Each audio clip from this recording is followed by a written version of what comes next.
Thank you all so much for being here today. Welcome to the Resilience Through Connection series. This series is sponsored by the North Dakota State Suicide Prevention Program, and we are funded by North Dakota Behavioral Health and Human Services. The Resilience Through Connection Echo aims to provide a deep exploration of the various factors that impact social connection and the predictors of loneliness for people with disabilities and people with poor mental health. So this series, we're going to focus on enhancing knowledge of protective factors against suicide. We're going to emphasize the importance of social connectedness, and some of our case presentations will bring awareness to some of the North Dakota resources that promote a sense of belonging. So just to give you a heads up, what sets Echoes apart from traditional webinars, Echoes focus on moving information, not people. It allows you to actively learn about a topic and become a resource for your community. So each session, there's going to be a formal presentation on a designated topic, and then it's going to be followed up with a case presentation that highlights inclusive and accessible programs for people with disabilities throughout North Dakota. However, today's session, since we're going to be talking about handling abusive relationships, our presenter is going to share some of their experience in recognizing those signs and symptoms in a relationship. So your participation is really essential to the success of our Echoes. We want to have an interactive community where presenters, stakeholders, and participants can connect and support one another. So if you're comfortable keeping your camera on, we'd love to see your face throughout the session. Please put any questions in the chat and we will answer them towards the end of the session. Individual privacy is really important to us. So if you do want to share a story about maybe somebody that you're working with or a family member, please do not identify that person's name or any personal information about them. You can earn professional development credits in social work, nursing, or peer support by participating in this series. To receive your credit, we just ask that you fill out the evaluation. Even if you don't want credit, please fill out this evaluation because it's really important to us and we make a lot of changes to our programs just based off of your feedback. So you can submit feedback by going to the schedule tab in iEcho, and you'll see a little submit feedback link, and we will also post it in the chat. Please allow about 1 week for us to issue out the certificates. I kind of covered all of this. Recordings can be found in iEcho under the content section. And I will go ahead and pass it over to our presenter, Sydney. Thank you so much for being with us today. Oh my goodness, thanks for having me. I'm so glad to be here again. Hi, friends. Hope everybody's doing well today. Today we're going to be talking about identifying and handling abusive relationships. It's going to be a time I'm going to deliberately focus on not using specific examples of things as much as possible because I think this topic can get very heavy very quickly and I don't want to do that. So it's going to be more like, here are a list of facts about different things rather than here's an example of when this happened to a person and how it made them feel, because I don't think that is very conducive to learning and retaining information. So that's not what we're going to be doing here today. I also just want to say, so I'm going to basically just be talking for most of this, and then we're going to do our Q&A and stuff at the end. If you have any questions, feel free to pop them in the chat to get them out of your brain if that's helpful for you. The one thing that I will say, we did just talk about privacy, but I do want to reiterate this. This will be a public video at some point. So if you want to talk about an abusive situation or an unhealthy situation that you were in, at any point during your question, just be aware that there is a chance they could see this and see that you've talked about it, and that's probably not the greatest thing. So just be very cautious of what you're saying. And also, I am not a qualified professional to be a therapist. Please don't dump entire stories on me. A lot of times when I talk about my experiences with domestic violence online, most of which are no longer online for this reason, people will then send me huge DMs with their entire story of their assault or something like that. And I'm like, wow, I don't know what to do with that information. So I just ask that we all keep nice boundaries here today. Cool. Moving on to the next slide so I can introduce myself. There we go. Hi. I almost wore that shirt today. I'm so glad that I didn't. That would have been very funny. I'm Sydney. My pronouns are they, them. For friends who need it, I'm a white young person with light brown shoulder length curly hair. I'm wearing a navy blue button-up short sleeve shirt that has white flowers on it, and I'm sitting in front of a plain wall in my living room in New York City, which is lit really interestingly, but we're rolling with it. The sun has come out this week and I'm appreciating it. I am an actor, dramaturg, which basically means theater scholar and disability educator. I make videos about disability accessibility issues, media literacy, and critical thinking that you can find on the YouTubes. I did my undergraduate work on accessible arts education and universal design in educational spaces, and I now work in the theater industry as a performer, scholar, and educator. And I'm here to talk about abusive relationships, and it's going to be a great time. I already said the rest of the things that were on this list. Fantastic. Moving on to the next slide.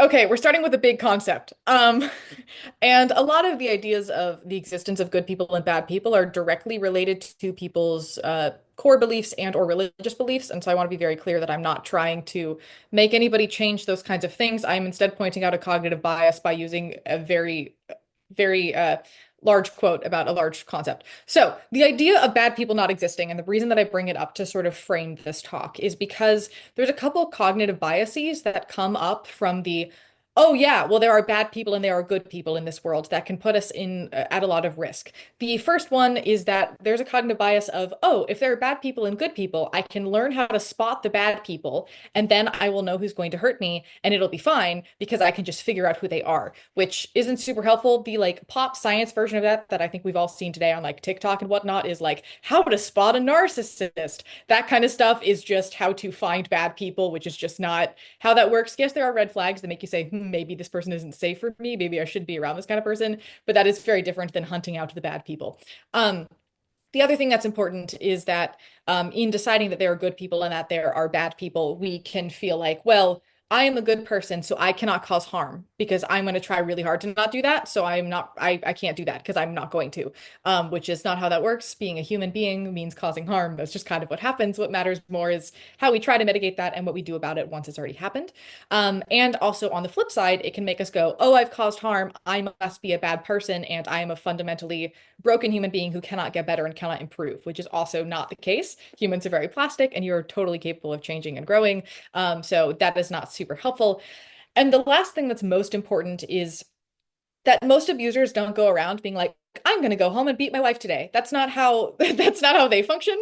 Normally it is, this is a pattern that I know. This is what I think is the logical way to go about this. This is how I need to handle this situation. And they don't mean to be doing what they're doing. It is a deliberate choice if they've been like, if you've tried to hold them accountable for it on several occasions and they haven't changed that behavior, that is a choice, but to some degree they don't mean to do that. So if you're like, oh, this is a bad person and they mean to do this, that can cause issues in us not like understanding where things come from necessarily. And it can also create a situation where we're like, well, I know good people from bad people, and this person is harming me. So are they a good person? And that creates a whole existential crisis that can again put us in danger. So all of which to say, I ask that we look at this a lot more with a lot more nuance, both in saying, oh, I am capable of these behaviors, and that does not make me a bad person, and also in looking at other people with in less of a black and white view of humanity, I think is what I'm going to say there.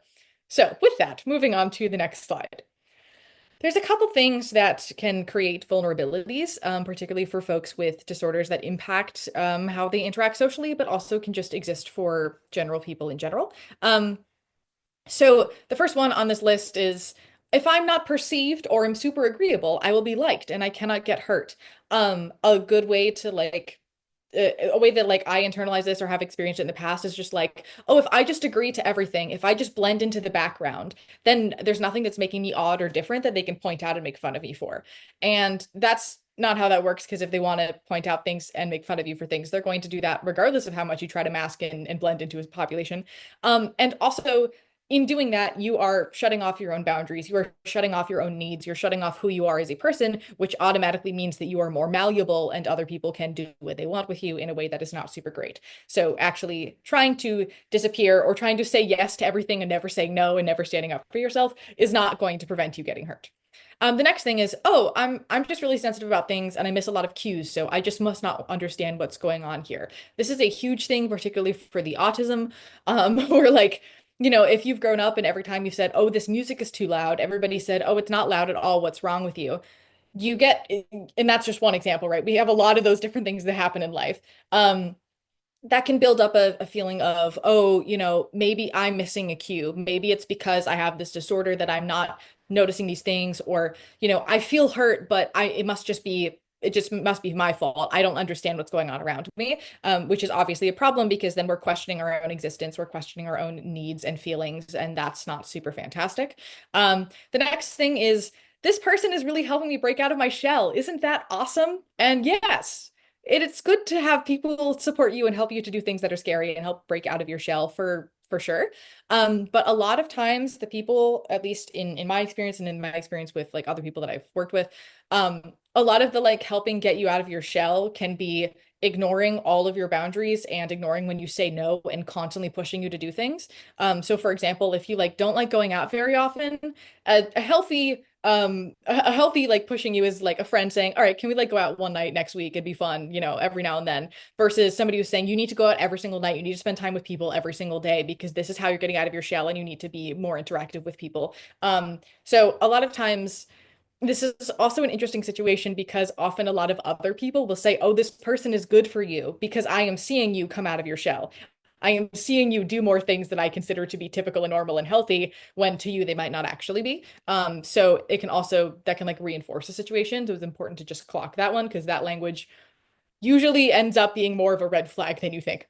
And then the last one on this category is like, oh, they must not have meant it that way. So I probably misunderstood, which is a connecting to a theme of like, we're going to come up with this a couple times throughout this presentation, but intention is not impact. So even if you misunderstood why somebody did something, that doesn't necessarily mean like you're still hurt. If you are still harmed by something, just because somebody didn't mean to punch you in the face doesn't mean that they didn't punch you in the face, right? So that is important to remember that even if you did must misunderstand, and it's always important to have communication and understand why misunderstandings happen, um, it's not necessarily like, what am I trying to say? Just because you feel like you understand why they did it, and so therefore you're not supposed to be hurt is not how that works. And it's important to validate your own feelings of that. And on to the next slide we go. This is the red flag slide. There's a lot of things on it. And I think the thing that I want to say first before we jump into it is like every human has red flags, right? That's how people work. Nobody's perfect. That doesn't exist. If you see one or two of these things in somebody in your life and um and it's an issue, like you can totally talk to them about it, be like, hey, I'm noticing this and it's making me feel this way. And they might go, oh my goodness, I didn't know that I do that. I'm so sorry. And they might change something. So like seeing some of these in people is not an automatic reason to get them out of your life. But when you see a bunch of these things and or you've tried to address them because they're causing you harm and nothing has happened, that's when it becomes an issue and we should be paying attention to those things. So couple things. The first one is love bombing and drop off. I think we're all used to the concept of love bombing in the way that is usually described online, which is like this person is, you know, showering you with gifts and with love and attention, and they're doing it because they want to gain control over you. And then over time, they slowly change that into being mean to you and you know, no longer showing all of that kind of love and affection and all that kind of stuff. But I think it's important to remember that that also can look very different and also again might not be intentional. It might be this person is really hyper fixated on you at the beginning and really excited about you at the beginning and putting in all of this time and all of this energy and is really, you know, excited about all of that kind of stuff. And then over time, as the hyperfixation starts to fade, they just start to lose interest. That can feel the same to the other person, even if the intention is different. That is still love bombing and a drop off after that. And a big problem with this is like it leaves the person who has been love bombed and then is no longer getting that affection to start to be like, oh my gosh, did I do something wrong? Did I change? Why don't they like me anymore? Why aren't they giving me as many hugs and kisses anymore? And feeling like they're constantly trying to do things to make this person happier and to try to get that love and affection back that they had at the beginning, which is not a super great situation to be in. Um, also because it can create situations where um you're like, oh well, you know, they were so nice and they gave me so many things and they loved me so much in the past, so even though they're mean to me now, this is just a thing that's going to go away and it's going to get better, when oftentimes unfortunately it doesn't. The next thing on this list is power dynamics and the you're so mature for your age.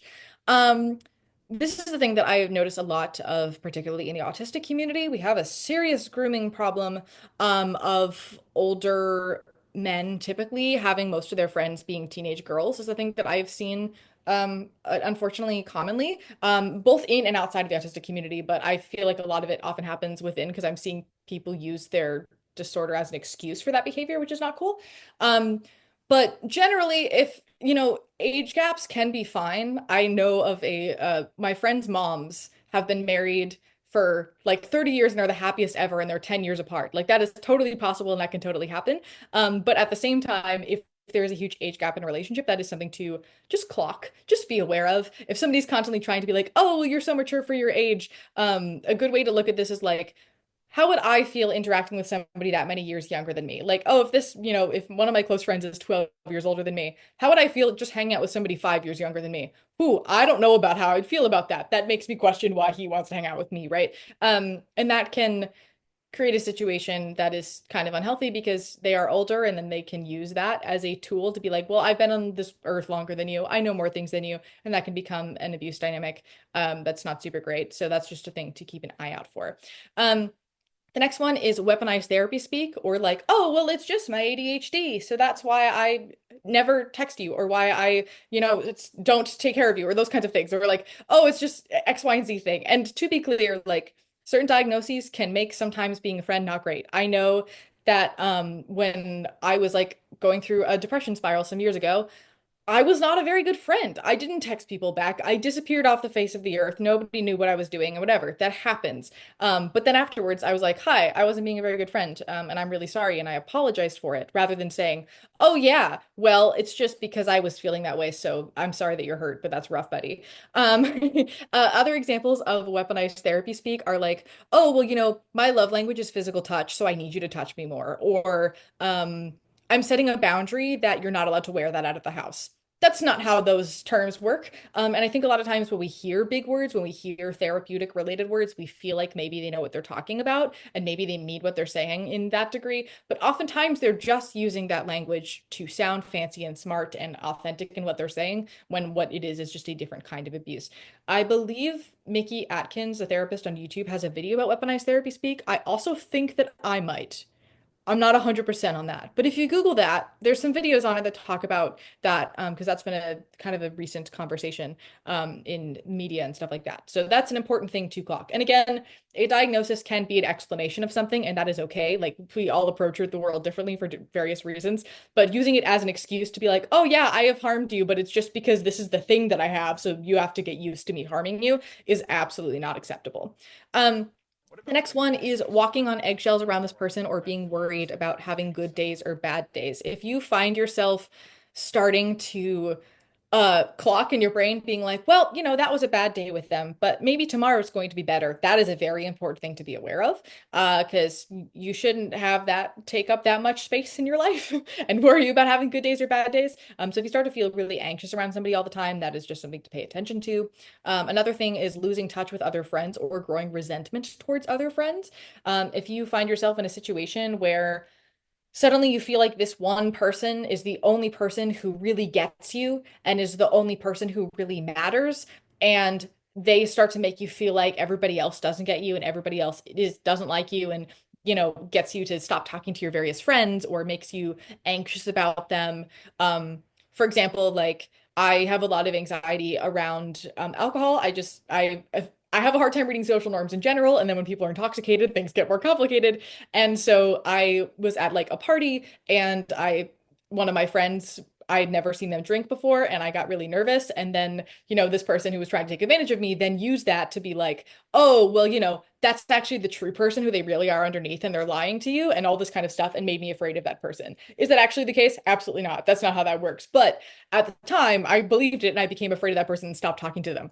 And so it's important to notice when people are starting to make you not like your support system, not want to talk to your support system, and starting to isolate you from people, which can be deliberate or not deliberate, but that is a really important thing to keep in mind, because there can also be a case of, oh, I just want to give all of my time and energy to this one person, so I am not caring as much about my other friends, I'm not saying as much to my other friends, I'm not reaching out to them as much. That is more self-induced isolation, but that is still isolation and is not super great. We want to make sure that we have a support system that's very large, in at the very least, so that if something goes wrong with this one person, you have other people you can go talk to about it. But also just because support systems are great and important.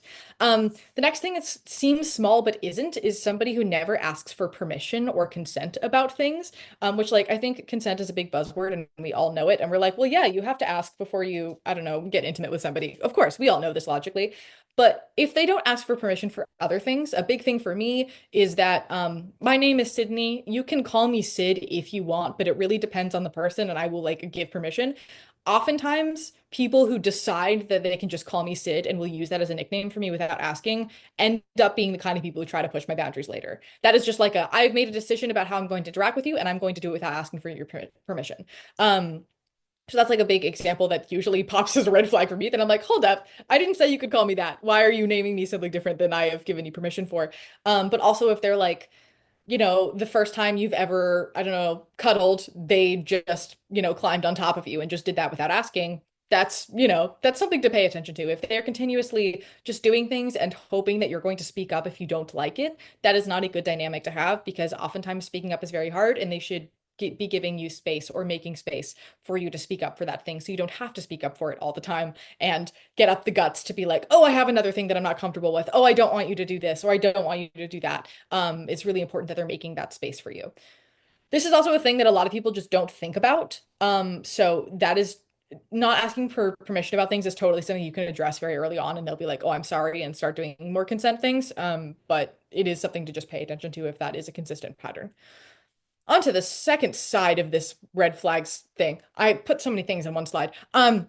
Next one is if you go to see them and you're in a really good mood and you're having a really good day, but then you leave feeling like everything is terrible and the world sucks. Or alternatively, if you show up being really sad and you're hoping to like, have a quiet day and have them support you, and then they decide to do everything possible to make you happy because they don't want to see you sad and not in a cute way, those are things to note. If they can't match your emotions or your energy, and are actively trying to drag you over to whatever emotions or energy that they're having, that's not super fantastic, because you should be separate people and you shouldn't control each other's emotions to that degree. But also, particularly for like going in a good mood and then leaving feeling deflated, a lot of times that can be, oh, you're happy about something. Well, I don't like that. I don't like that you're feeling this confident. I like don't like that you're feeling this whatever. So I'm going to deliberately do something that makes you feel bad about yourself, which is not super great. Which brings us to the next one, which is teasing, being put downs. If they're like, oh yeah, the amount of times that I've heard people say, "Oh, it's just straight boy humor," to just actively bully people and or sexually harass them, and then saying it's straight boy humor is a lot. That's not how that works. And that, I mean, it might be straight boy humor, but it shouldn't be. But even if it's like, oh, it's joking, they don't actually mean it. Those things you internalize over time. If you're constantly hearing about how you're a child, if you're constantly having people joke that you're a prude, something like that, right? That internalizes and it doesn't feel fantastic. So that's another thing. Also, when they start to get angry, often that teasing will become a lot sharper and a lot harsher. And so that's just something to keep an eye on. If you start to feel like you are incapable of doing things alone or by yourself, and like you need to constantly check in with them about every single decision that you make, that's a very bad sign. You should be able to make your own decisions. And yes, like, I have a friend who I will text anytime I'm making any decision, not to ask their advice most of the time, just to inform them of the thought process of me making a decision so I can get it out. That's one thing. But being like, oh, I can't do anything until I hear back from them about this thing, and having that happen every single day is not super great. You want to be able to make your own decisions and figure out what you want your life to look like for yourself.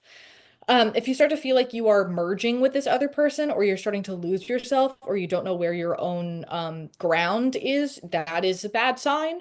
And the last thing that I don't think enough people talk about is if you're getting sick a lot, and this partially refers to chronic illnesses, but it also just refers to like getting colds. If you're suddenly getting, I as a person get a cold maybe once or twice a year, if even. Maybe, usually just once a year. And like during one unhealthy friendship that I was in, I got like 4 colds in the span of 6 months. And I was like, well, this is weird. Why is my immune system doing this? And I realized, oh, I'm stressed. If you're having flare-ups with your chronic illnesses that are more than usual, if you're getting acne more frequently, this is also a situation where sometimes people get out of abusive relationships and their face will completely clear up and they won't have any acne for like several months, is also a thing that happens. So, those are just little signs of your body saying, hey, maybe something's up. So just pay attention to those things. They might be related to your job being terrible. They might be related to the universe being scary right now. They could be related to a lot of things, but it is just something to keep an eye on. Wow, we survived this slide. Look at us go. On to the next one, please. So you've realized that there's enough red flags that you're not content with how things are going, and you need to have a hard conversation about it. And that's hard. That's why they're called hard conversations. So the first thing, as you know, some advice for having hard conversations. I am a huge fan of making notes beforehand to help organize my thoughts, and also talking it through with other people to get other people's perspectives on the same situation to sort of figure out, okay, here's where I'm at, and here's, you know, how it's grounded in what other people have also seen or whatever. It's important when you're talking to other people that you're not talking to other people in the same friend group as that situation, because that can become like drama and messy really badly. You don't want to do that. If you have a support system outside of that person, outside of that friend group, that's really helpful. Like if you have several people in your life who have never met this person, that is the precise people you want to be talking to about the situation. But having all of those notes can be really helpful. And if the person has a problem with you walking into a hard conversation with notes, that's a them issue. I highly recommend just I like get stressed and then I lose words. That's something that's very consistent for me. So having precisely what I want to say is really helpful. And also like in complicated meetings in other situations, people go in with agendas. They go in with lists of what they want to talk about so that they get that meeting proper. So why can't we do that in person to person relationships? I think it's completely logical to do that. So if that's your jam, I highly recommend. It's really helpful. And the other thing is to remember that intention does not negate impact. If you are hurt, you are hurt. And if, you know, you're going to this person to try to talk about how you have been hurt by them, and their response is to say, well, I didn't mean it that way, so you need to just calm down.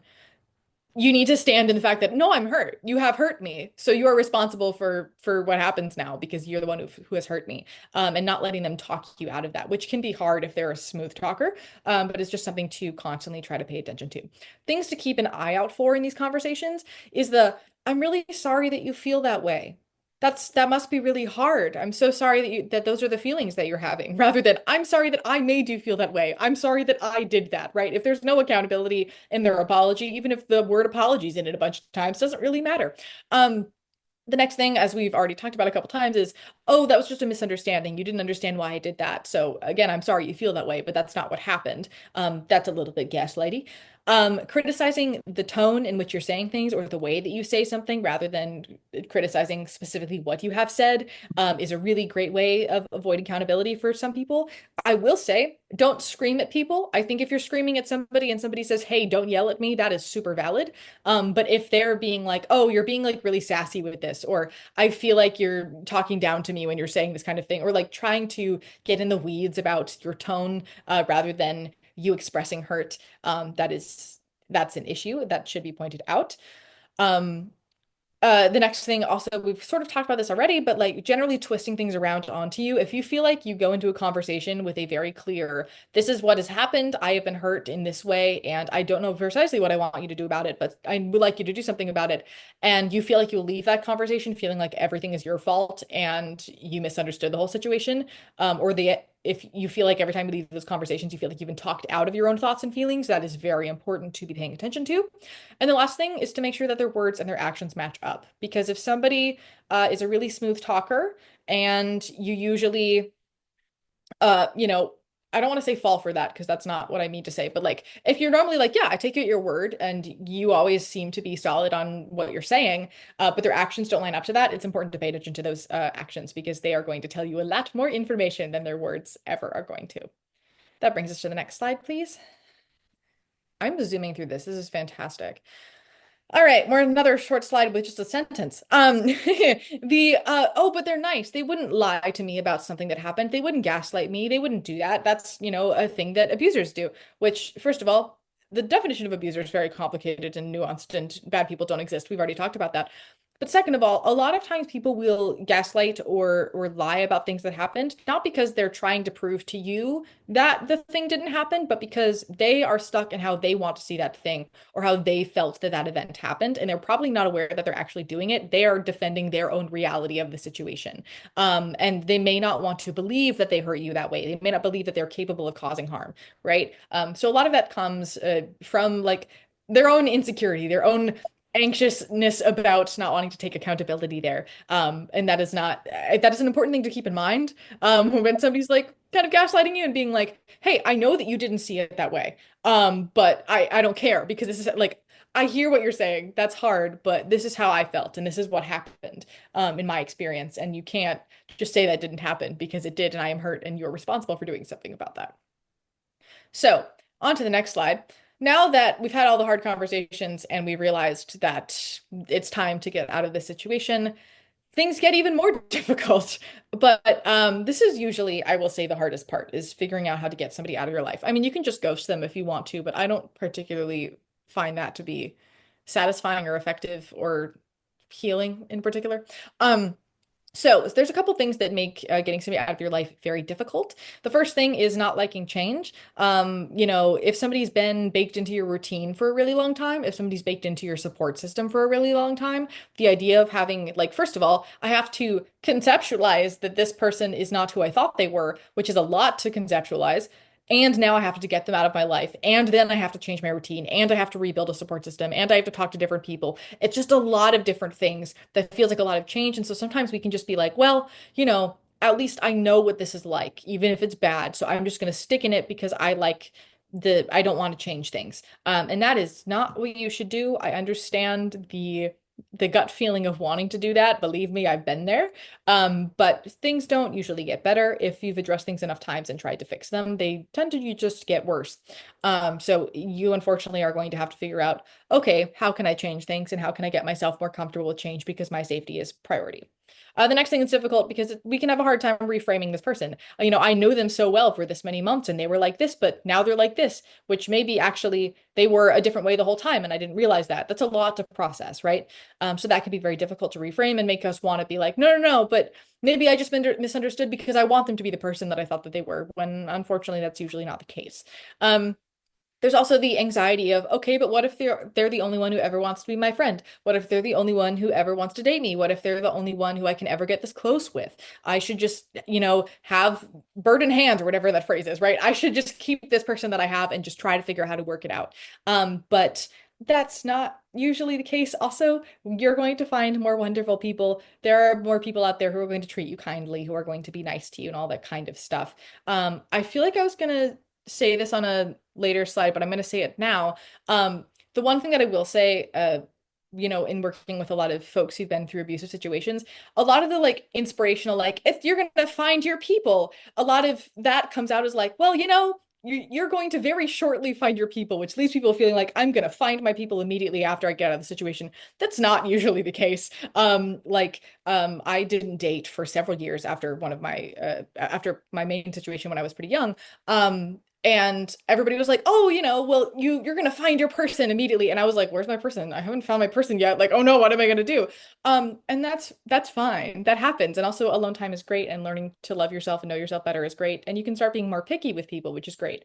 But I think there's this instinct of, oh, I'm gonna get out of the situation and I'm gonna find new people immediately. That's not going to happen statistically. But you're going to have, you already have people in your life who you love and adore, who maybe you're not spending as much time and energy with, that you can put more into that, and you'll find your people whenever you find your people, and that is totally fine. And the other reason why it's difficult is the like existential crisis of maybe they didn't mean it. Maybe I just need to approach this differently and then it'll feel different. That's not how that works. So some things to help with this. The first one, to make it a little bit less emotions heavy and a little bit more just a checklist, is to have a 3-strike rule with somebody. If they have, significantly harmed you and you've addressed it and nothing has happened more than twice, that's time to get out. It's really important to have that have a more objective rule so you're noticing when patterns are happening on several occasions. So that could be a really helpful way to sort of make it a little bit more objective.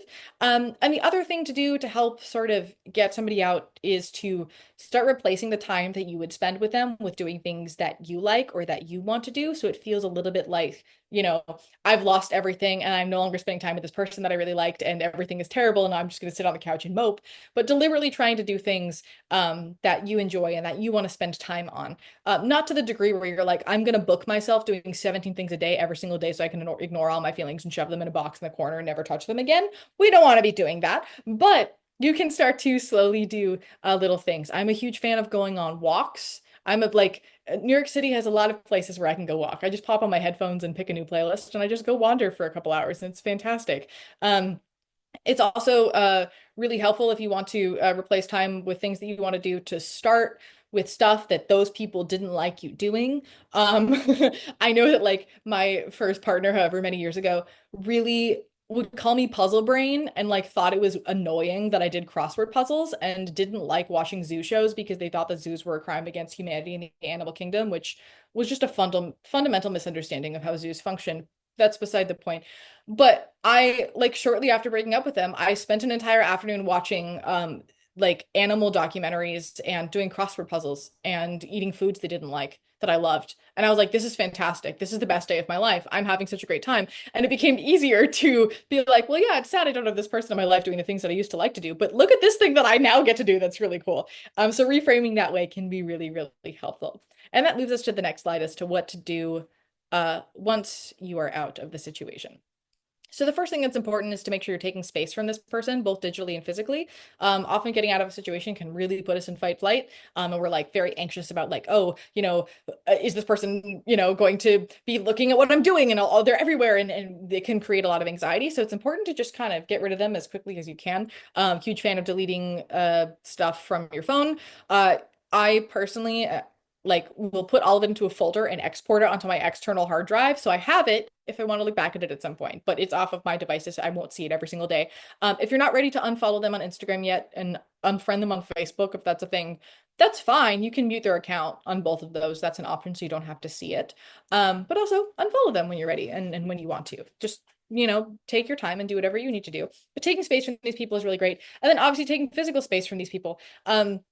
If you know they're going to be in a certain place one night every single week, maybe don't go to that place that night every single week. That's not a good idea, right? Trying to physically avoid them as much as possible. And this can be very difficult. The primary example that I give is like being on a college campus. It's very small.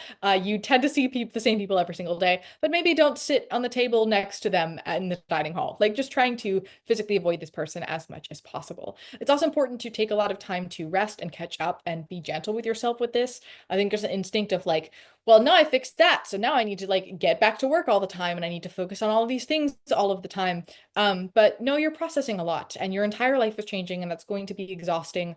Also, like if you've been really stressed with this person for a very long time, once you're out, your body's going to go, wow, I'm tired. And you're going to be sleeping more and you're going to just be like a spud on the couch a lot more because you're going to be tired and that is okay and that's just something that you just are going to need to prep for and take the time to do what you need to do. Don't mope. Don't spend like all day every day on the couch. Maybe go on walks, maybe go sit outside in the sun. Sunshine's great for you. But just generally be kind and gentle with yourself. Also, a huge trauma-informed thing is to make a timeline about what happened. I recommend doing this actually before you take space. If you're going to delete everything off of your phone, don't delete it immediately. Particularly if it has been a very traumatic experience, it can be really helpful to like screen record all of the text messages you ever had with this person and spend some time going through them to have specific like, okay, this is when this happened, this is when this happened, and making a timeline. So like if you get flashbacks down the line, you can then add what was in those flashbacks to that timeline so that you can get them out of your brain and know where they happened. Um, I'm a huge fan of, I came up with this idea because I had to do a legal thing and I had to, for a disability related thing, and I had to make a big timeline of a bunch of things and like keep track of a bunch of emails and stuff. And so I put them all into like a giant Google Slides presentation that's just for me. And I like put them in by date and put them all in order. So when I found new things or like photos from like a day when something happened as a proof, I would just like add them in there. It was really nice because Google Docs can get really crunchy. So if that's helpful for you, go for it. But having that timeline can be really helpful to be able to look back on and to add flashbacks to if you need to and all that kind of stuff. But also because in going through all of that through a new lens, you can often see like, oh, here's how they were putting me down from like our first conversation. That's so interesting. And you can start to really look at that whole relationship through a new lens and start to understand what happened a little bit more, which can be really helpful for processing, particularly if your processing is, I'm never talking to this person again, and we're not going to have any postmortem conversations, which is often what is necessary in abusive situations. You can kind of do that yourself by working through and understanding how they actually treated you by looking at it through a new lens. So that is emotionally exhausting and can take a lot out of you, and you have to be very careful when you're doing that. But I do recommend it as a project if that's your jam. And then the last one here is reclaiming your spaces and finding new spaces. Again, if you're going to find new spaces, I highly recommend starting at ones that they hated. That will you will be fueled a little bit by spite, which will help the confidence doing those things. But also reclaiming your spaces. Like, for example, You know, I used to go on walks with a person I'm no longer friends with in a certain area of the city, and I associated with them, and I realized, you know what? It's beautiful up there, and I don't want to associate this with them anymore. And also, they don't live there anymore. So it's not scary. And so I just, went for a couple of days with my headphones, with my music, and I just walked in that area of the city. And now I love it, and I spend a lot of time there, and I've yet to run into them because I don't think I'm ever going to. So just learning to be like, yeah, I can take up space places, or even, I know that I did say like take physical space from people, but like, if you know that they're going to be at a certain event that you also want to go to that event, still go to that event. You're still allowed to go to that event. It's totally fine. Do it. Just maybe keep a little physical space from them if you can, but also like being semi around them and knowing that they can't hurt you or that you're safe or that it's going to be okay can also be really helpful in handling lots of emotions and stuff like that and dissipating anxiety. I'm a kind of person who, when something bad happens with people, I get very agoraphobic. I have a hard time going outside. I have a hard time with crowds. I like get scared that they're everywhere. So spending a lot of time in crowds is a very helpful thing for me. I'm a huge fan. This is going to sound a little masochistic, but sometimes I will go down to Times Square at like, I don't know, 7 p.m. when every tourist is in Times Square, and I will just walk around and just be like, I can be around this many people and I am safe and it's okay and I don't recognize any of them. And that is really helpful. I am assuming that North Dakota does not have a Times Square equivalent, but something like that might be kind of helpful. And the other thing to remind yourself is that PTSD symptoms, particularly flashbacks, will usually start to set in a good deal of time after you've gotten out of the situation. It's usually like 3-ish weeks, because once you're immediately out of danger, your body's just exhausted. And then once it has had time to start to stop being exhausted and start to reflect on what's going on, it's like, hold up, a bad thing happened. Can we process the bad thing that happened? And you'll start to see those things appear. So if you're like, oh no, I was doing so well for a few weeks and now I'm anxious all the time and this is super out of nowhere, I must be getting worse or things must be a problem. It's actually, unfortunately, in a backwards way, a very good sign. But also something that you can prepare for, right? If you know that your anxiety is going to be worse down the line, maybe now take some time to do some making sure you don't develop agoraphobia projects so that once they get worse, once that anxiety gets worse in a couple of weeks, you will already have a routine in a routine that you're doing, and then you can just continue to do that routine. And that will be easier down the line. Pro tips. On to the final slide. Other things to prevent it. I know the first one on this list is kind of a large thing. Obviously, in talking about preventing abusive situations and unhealthy situations, I don't mean any of this to be like, oh, it's your fault for not preventing it if you ended up in this situation. There's a lot of shame that comes around being in unhealthy and abusive situations, and that's really hard. I think it's important to remember that if you talk to anybody ever, they've all been in at least one. Whether that was, not everybody you've ever met has been in a domestic violence situation, but everybody you've ever met has at least been in like, a weird clique in high school. Like we've all had versions where we've had unhealthy relationships with people. It has happened. We've all experienced that, and that's just part of being human and a part of learning. So it's not something to kick yourself for, but there's also things that we can do to prevent them in the future to keep ourselves safe. So the first one that's kind of a big thing is grounding yourself in who am I? What are my values? How do I want to be treated? And what do I want or not want from the people around me? Because once you figure that out, it can be really easy when people are trying to take advantage of you to be like, no, I don't want that, or I don't like that, or please don't do that to me. That's not great. And that can be having that grounding and knowing who you are means you're less moldable towards other people, which puts you at a lot of less danger. Obviously, you're never going to entirely know who you are and what your values are and what you want out of life because that's how humaning works. But having a general idea, right, can be really, really helpful. It's also important to move slowly in relationships. Do not immediately integrate them into your routine the day after you meet them. Don't text them 24/7. Give yourself space from people, especially as you're getting to know them, so that you can realize how they make you feel, realize how they're impacting your day to day, and make those boundaries and be a lot more careful and methodical in creating that relationship so it has a good foundation. Because that will make it pretty obvious who is going to be safe for you and who isn't pretty quickly. The other thing is to work on building distress tolerance and getting used to setting boundaries and asking questions. I have a video about distress tolerance and how to build it with a neurodivergent lens coming out on Saturday. I want to say if it's not this Saturday, it's totally next Saturday. Let me be confident on that. Give me 2 seconds. It's coming out this Saturday. Look at me go. So I have a video about that on my channel that talks about how to build distress tolerance, which is just like learning how to deal with bad feelings, learning how to deal with big feelings that are negative, and telling the difference between different kinds of negative feelings. Like, oh, somebody teased me versus somebody's abusing me are two very different feelings, but they can feel the same sometimes. And so learning how to deal with different ones is really helpful. Is a really helpful tool. And then it can make us stronger at, actually, I don't like this, or hey, please don't do this, or setting boundaries and otherwise asking questions. It's really important and a good skill to learn. So not to plug my own content, but you should go watch the video if this is something that resonates with you. And the last thing is not everybody journals, and I get that, but I always recommend it anyway. I have memory loss, so I like to journal because then I can, look back and be like, oh, I did do that last week. That's wild. Um, but journaling is a great way to keep in touch with yourself and how you're feeling and what is happening.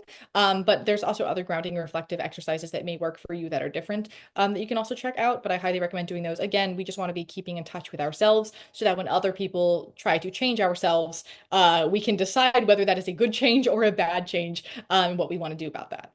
And the last slide is resources. Once we get to the last slide, stand by. Um, as I said in the last one, this is the same resource list as my last presentation. The first book on this list is a bit outdated, but it's still really great. So I still recommend it, but just like keep in mind that it's about a bit outdated. Daring Greatly by Brene Brown is specifically about vulnerability and shame and confidence. So if that's something that you're working on, I highly recommend it. Not that I'm like a self-help book kind of person, but my friend made me read it and it's good. So, go read it. I have a playlist on my channel called Handling Relationships that has a lot of this information in it. Mickey Atkins on YouTube is a therapist who has a lot about relationships as well. She does breakdowns sometimes of reality TV shows, particularly like Love is Blind and stuff like that. And then we'll talk about what we can learn about healthy relationships from these shows that are really fun. So if that is a helpful tool for you, I highly recommend that. And then, of course, you can find me in all of these locations. And if you need anything, you're welcome to send me a DM or send me an email. But if you email me, I'll respond about 6 times faster than I will on Instagram. So just keep that in mind. But with that, it's time for questions. Hit me. I'm ready. So I am not seeing any specific questions. A Whoa. lot of people are sharing their experiences, and thank you all for being vulnerable and sharing how you've experienced this yourselves. Um, how about if we have a question, we unmute Hot. I love it. because there is a lot in here.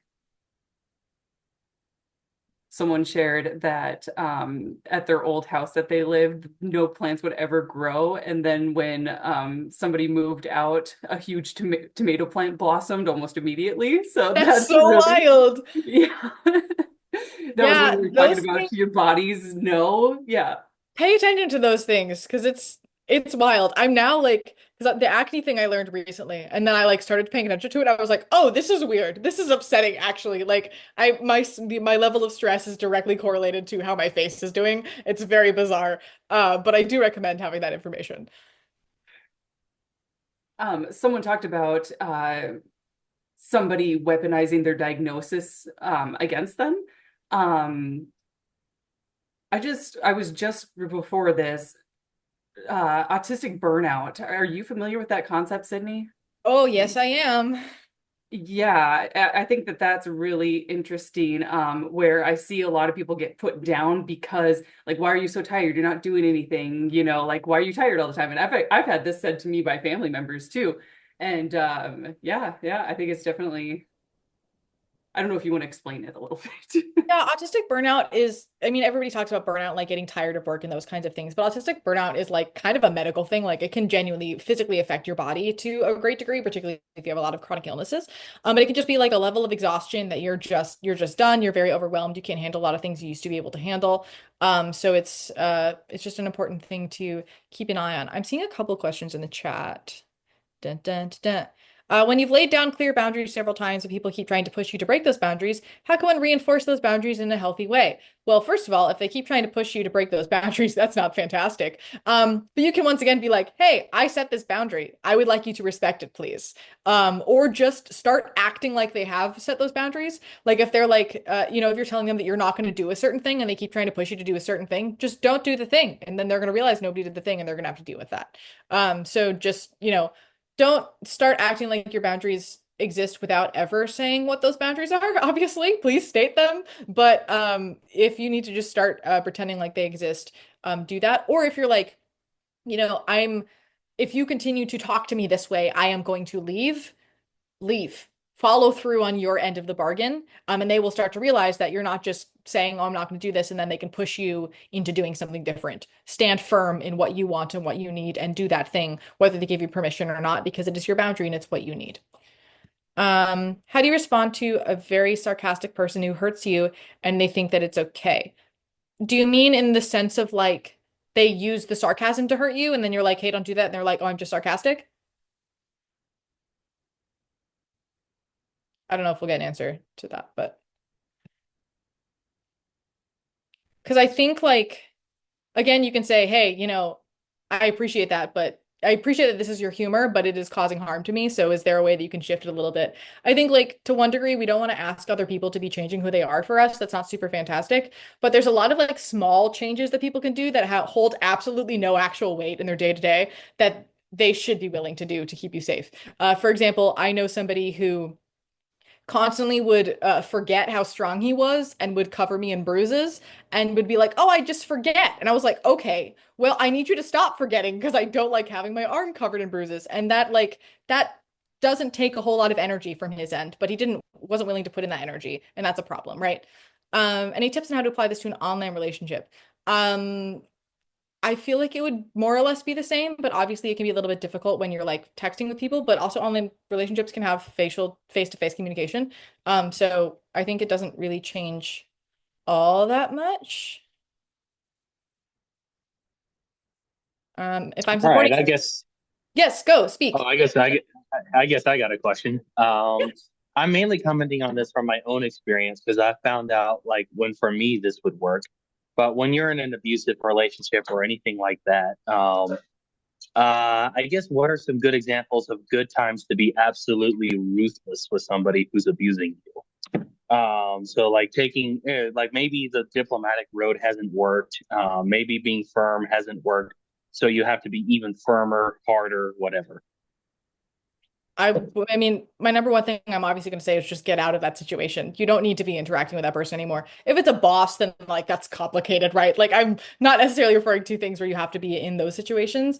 If you are in a situation where you do need to work with somebody who's abusive and you can't get away from them for a period of time, there's a technique called gray rocking where you give as little information as possible, as emotionless as possible, and just get the things done and otherwise ignore everything. That can be really helpful. But generally, if you are continuously trying to do things and it's getting to a point where you're both yelling at each other constantly, that is no longer a situation that you should ever be in.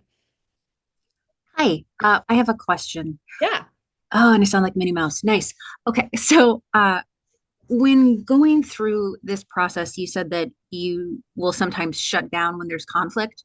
Um, I have a lot of people, and I don't know if it's TikTok or whatever will have you, that when I am talking or dealing, they'll either say that I'm too much, or my favorite is, wow, tism, huh? And then they'll, yeah, that's my face. Not good at school in my face. And at that point, I just shut down and like I don't talk because it's my brain stops working and the mouth doesn't relate.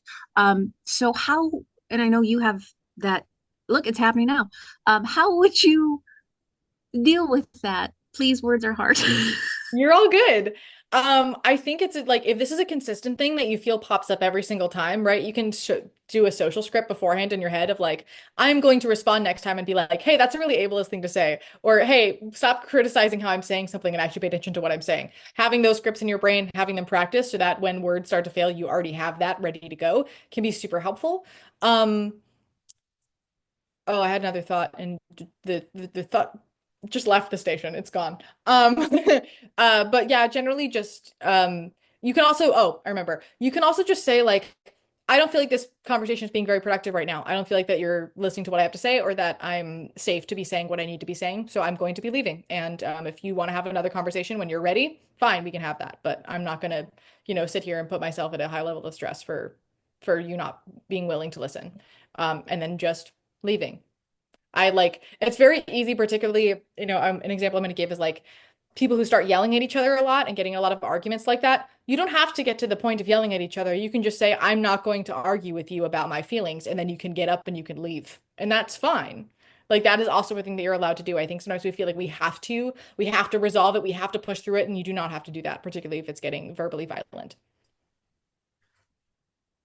Those Amanda. are great. Thank you so much.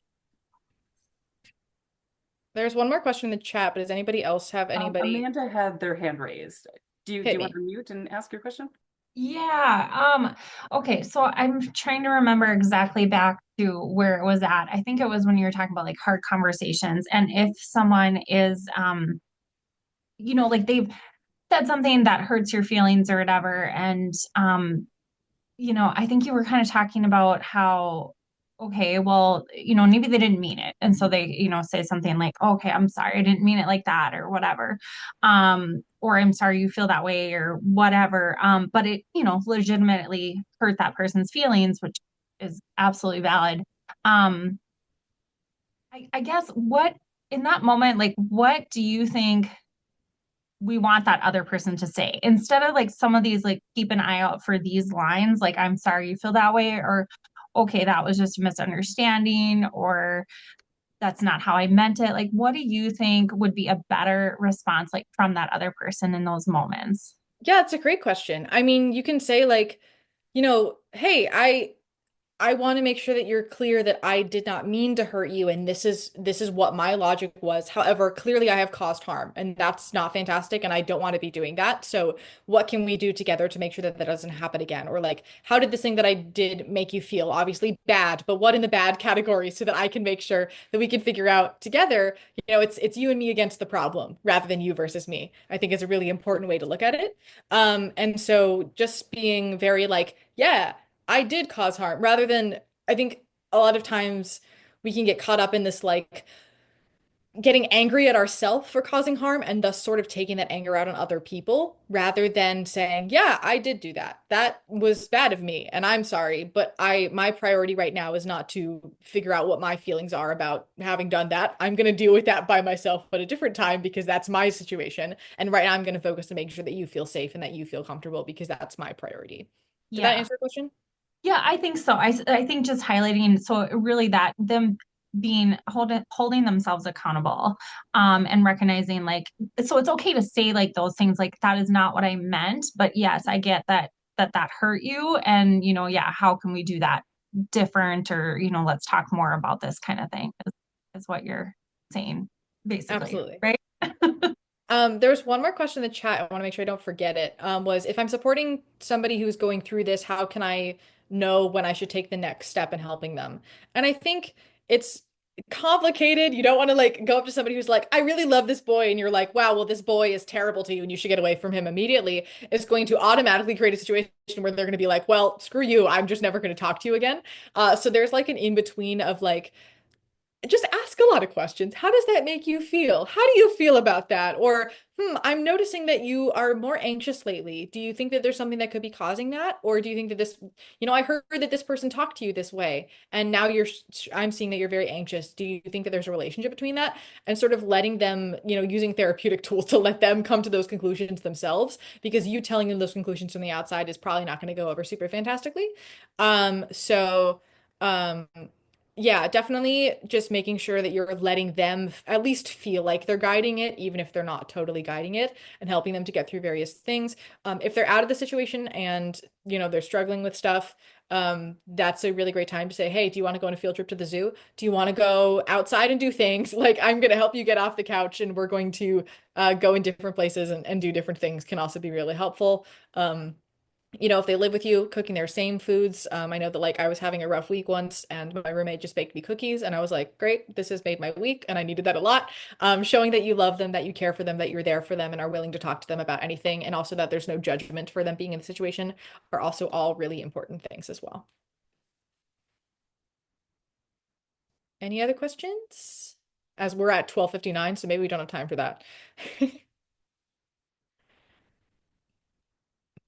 Yes, thank you all so, so much. Kyle, can you put the link to the evaluation in the chat? Just a reminder. Thank you as well to all the people that are sharing resources. We're going to have a pretty wealth of information in our additional resources. So I'm excited to put this all together.